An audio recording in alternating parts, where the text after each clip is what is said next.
The opening scene features a timid and humble woman named Georgia Bird who lives a life of frugality by depriving herself of various luxuries including love. She works as a salesperson in a cookware section of Craig Inn's department store in New Orleans and is also a member of the Baptist choir. Georgia has a passion for cooking and enjoys watching cooking shows on television, often attempting to recreate the recipes in her spare time. However, she refrains from tasting the food she prepares as she fears gaining weight. Instead, she captures photographs of her creations and stores them in a scrapbook labeled Possibilities, which brings her a sense of contentment. She may starve to death, but at least her Insta is fire at her workplace. Georgia is constantly harassed by her boss who seems to be dissatisfied with her performance regardless of her efforts. One day, her boss reprimands her for giving leftover food to beggars, stating that the store is not a charitable organization. Despite her explanation that the store has always had a tradition of helping those in need. Her boss hands her a copy of the store's magazine and orders her to read it. However, as soon as he departs, Georgia tosses the magazine into the trash, frustrated with the constant pressure she endures at work. The good thing about the workplace is that Georgia harbors a secret infatuation towards a handsome co-worker named Sean Williams. She has even featured him in her treasured scrapbook as her ideal husband and hopefully not food that she will one day eat little. Does she know that Sean also has similar feelings for her? Luckily, the Christmas season brings a chance encounter where Sean follows the scent of Georgia's cooking and asks her if he could have a taste after taking a bite. He compliments her culinary skills and reminisces about the aroma of his mother's kitchen. This brings the two close and they delve deeper into their conversation. But suddenly Georgia becomes clumsy and drops the spoons, feeling self-conscious in Sean's presence. She apologizes and attempts to pick up the utensils but accidentally hits her head on a kitchen cabinet door, causing her to lose consciousness. In the next scene, Sean rushes Georgia to the health center in their store where she undergoes a CT scan. Unfortunately, the results are devastating. It reveals that Georgia is actually suffering from terminal brain tumors caused by a rare neurological disorder known as Lamb-Pinchon's disease. The doctor informs her that she only has 3 weeks left to live. Dude. I thought this was a comedy. Georgia is left in a state of shock and disbelief, unable to come to terms with her. However, in addition to her medical prognosis, she also faces the daunting reality of having to cover her medical expenses herself as her HMO plan is insufficient to cover the high costs of her operation. As night falls, Georgia sits at her dining table in a very bad mood. Her appetite is totally gone and she doesn't want to talk to anyone. She reaches for her cherished scrapbook of possibilities. Flipping through its pages and feeling the weight of her unfulfilled dreams, tears fall as she contemplates the unfairness of it all. But soon a sense of clarity settles over her and she realizes that she must accept the reality of her situation. Georgia decides that she will not spend her last moments in a hospital undergoing treatments that will only prolong her life by a few months. Instead, she decides to embrace the time she has left and live the life she has always dreamt of with a newfound determination. She resolves to spend her remaining days doing everything she has ever wanted to do. I'm going to eat Sean Williams. The next, Georgia marches into her boss's office determined to quit her job. But the latter is dismissive and refuses to engage with her, causing her frustration to boil over in a fit of rage. Georgia grabs her shoe and smashes his phone.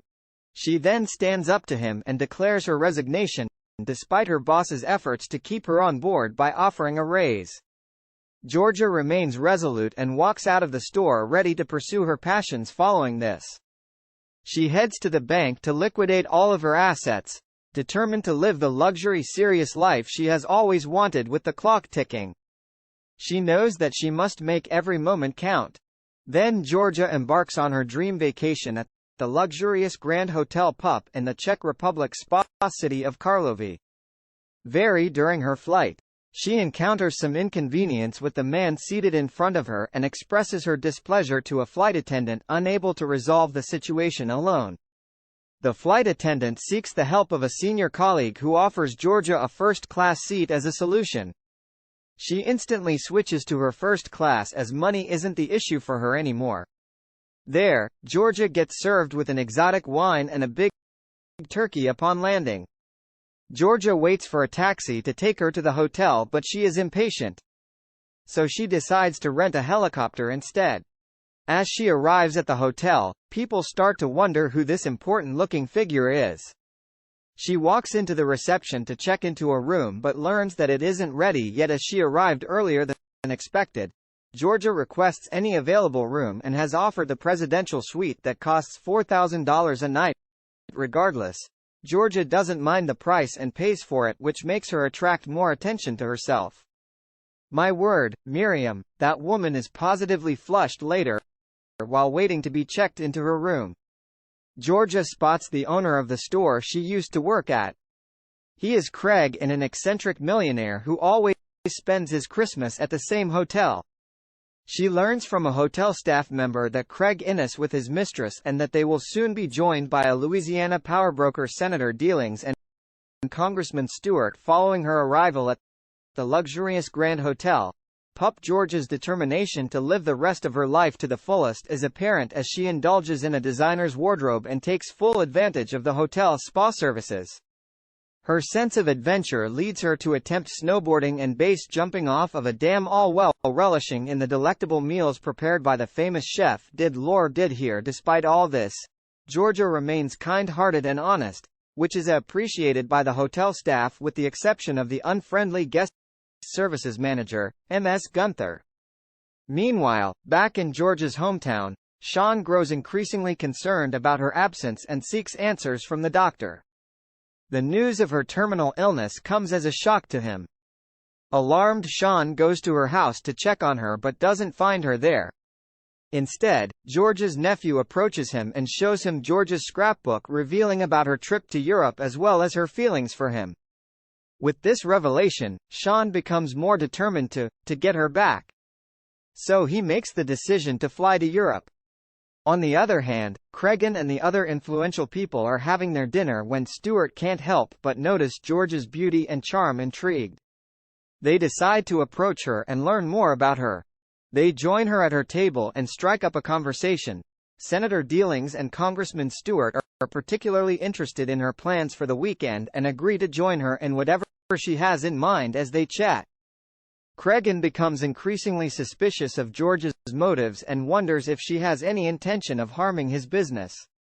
However, the others are drawn to her carefree spirit and open nature. They wish to know what it feels like to have a soul. After taking a leisurely walk, Georgia returns to the hotel and encounters Craig in the rest of the group who are enjoying a game of chance. They invite her to join them, which she immediately accepts. Georgia even bets a considerable sum of money on the same number 3 times in a row, despite being unfamiliar with the rules of the game. Surprisingly, her lucky number 17 proves to be auspicious and she wins all 3 bets. But instead of feeling elated, she feels angry with God for showing her luck when she only has a short time left to live. Disappointed, she decides to stop playing and cash out all of her chips with the help of Craig's assistant. She converts her chips to cash and gets astounded to learn that she has won a whopping amount of $100,000. As time passes, Spraggins' initial curiosity about Georgia begins to morph into something darker: jealousy, worried that she may be a representative from a rival company. Cregan becomes increasingly paranoid that she has been sent to steal his business partners away from him. This feeling of unease is exacerbated by the close relationships that Georgia is forging with powerful figures like Stewart and Billings in an attempt to uncover any potential dirt on her. Cregan bribes the cunning Miss Gunn to snoop through her belongings and gather information about her background. In the next scene, Miss Gunther searches George's hotel suite and comes across the letter that Georgia has written containing instructions for the disposal of her remains after her death. Moved by the letter and touched by George's sunny optimism and self-confidence, Miss Gunther finds herself in a moral dilemma. On the one hand, she has been paid by Craig to find shady evidence. And on the other hand, she wants Georgia to live out the last days of her life in the happiest way possible. After a bit of thinking, she ultimately decides to confess to Georgia that she has read the letter, urging her to return home and spend her final days with those she loves, taking Miss Gunther's advice to heart. Georgia sets off for the airport the following day, eager to return home. However, her plans are quickly derailed when she discovers that an avalanche has blocked the road, leaving her stranded in the Czech Republic. Little did Georgia know, Sean is stuck in a taxi on the other side of the snowdrift, unable to reach her. After a while, Georgia returns to the hotel while Sean abandons the taxi and trudges through the snow on foot to find her. That night, Chef Did Lore invites Georgia to assist him in the hotel's kitchen in preparing a luxurious New Year's Eve feast during the festivities. Did Lore publicly acknowledges Georgia's contributions and thanks her. However, Cregan, enraged by the attention Georgia is receiving, seeks to embarrass her in front of his companions by revealing that she is just a saleswoman in one of his stores despite his efforts, though Georgia remains composed and unbothered, stating that she never shared anything about herself and that people simply made assumptions without knowing the facts. She reveals to the group that her illness was the reason behind her extravagant spending and her decision to live life to the fullest. However, Georgia doesn't want to make anyone feel uncomfortable, so she promptly leaves the table after wishing everyone a Happy New Year. After the commotion ends, Craig's associates are appalled by his insensitivity and choose to support Georgia, leaving him alone at the table following suit. Cregan's secretary also decides to leave him behind. You're freaking dick. Cregan, dejected and embarrassed, Cregan retreats to an upper floor of the hotel, sits on a ledge, contemplating whether to end it all. When Georgia finds out about this, she immediately rushes to the scene to talk him out of it, hoping to change his outlook on life. Georgia reminds him that true happiness comes from being kind and less driven by greed. Back in Louisiana, Georgia's doctor discovers that the CT scan that had originally diagnosed Georgia with Lamb-Pinchon's disease was actually incorrect due to a faulty scanner. In reality, she is not terminally ill at all. The doctor is eager to share the good news with Georgia and rushes to find her upon arriving at her residence. He meets with her nephew and they send a fax to the Pup Hotel to inform Georgia of the mistake. In the meantime, Sean successfully overcomes the snowdrift and reaches the hotel where Georgia is perched on the ledge chatting with Cregan. It appears that she has finally convinced him to reconsider his plan. Although the situation is a bit awkward, Sean musters up the courage and confesses his true feelings for her. Georgia happily accepts his proposal and they embark their relationship with a passionate kiss downstairs in the lobby. Ms. Gunther discovers the facts from Georgia's doctor and rushes to deliver the good news to her when the latter finally discovers the truth. She screams with happiness along with everyone else, now with a new outlook on life and determined to pursue their dreams. Georgia and Sean return to Louisiana as a loving couple together. They open a restaurant named Georges Joint. The restaurant's success attracts the attention of famous chef Marie Legals and Chef Did, who make an appearance and celebrate Georgia's newfound success. The final scene shows that Georgia has changed her book of possibilities into the book of realities. Her friends from the hotel, including Craig and secretary and Ms. Gunther, have all moved on to live happier and more fulfilling lives. Craig himself, who had earlier tried to commit the unthinkable, has instead joined a spiritual retreat to find solace. The movie ends on a happy note as Georgia and Sean eventually tie the knot, promising to always be there for one another.